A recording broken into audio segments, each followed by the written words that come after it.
weren't being said for fear of repercussions. Still, I'd been writing as a feminist, and I hadn't sexually assaulted anyone. The whole thing seemed incoherent. According to our student newspaper, the mattress carriers on my campus were marching to the university president's office with a petition demanding a swift official condemnation of my article. One student said she'd had a very visceral reaction to it. Another called it terrifying. I'd argued that the new codes infantilized students and ramped up the climate of accusation, while vastly increasing the power of university administrators over all our lives. And here were students demanding to be protected by university higher-ups from the affront of someone's ideas, which seemed to prove my point. The president announced that he'd consider the petition.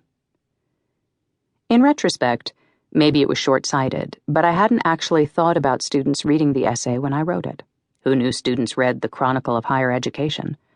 I'd thought I was writing for other professors and administrators. Despite the petition, I assumed that academic freedom would prevail. For one thing, I'm tenured, thank God, at a research university.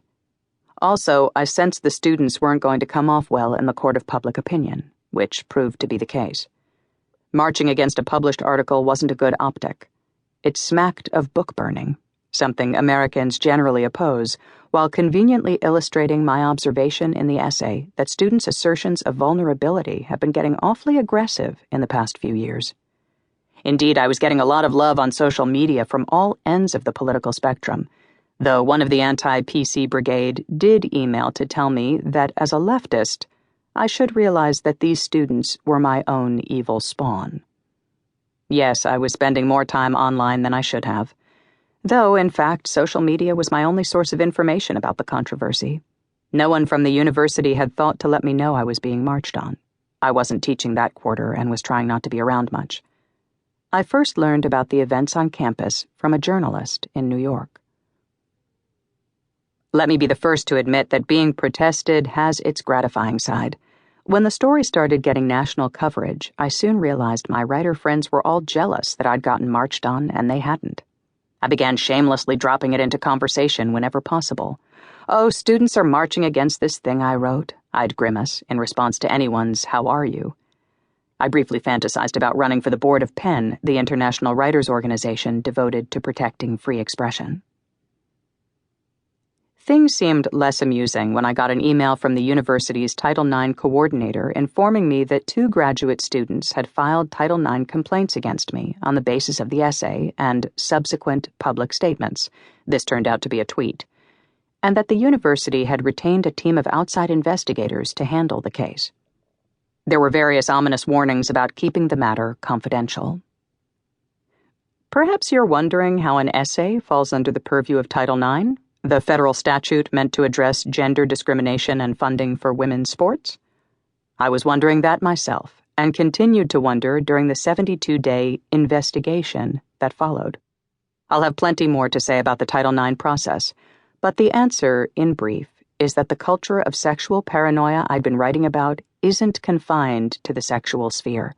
It's fundamentally altering the intellectual climate in higher education as a whole, to the point where ideas are construed as threats.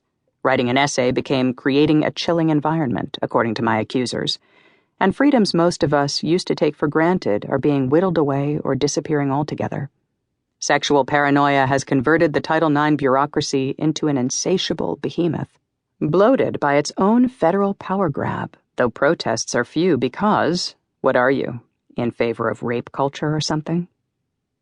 Also, paranoia is a formula for intellectual rigidity, and its inroads on campus are so effectively dumbing down the place that the traditional ideal of the university, as a refuge for complexity, a setting for the free exchange of ideas, is getting buried under an avalanche of platitudes and fear.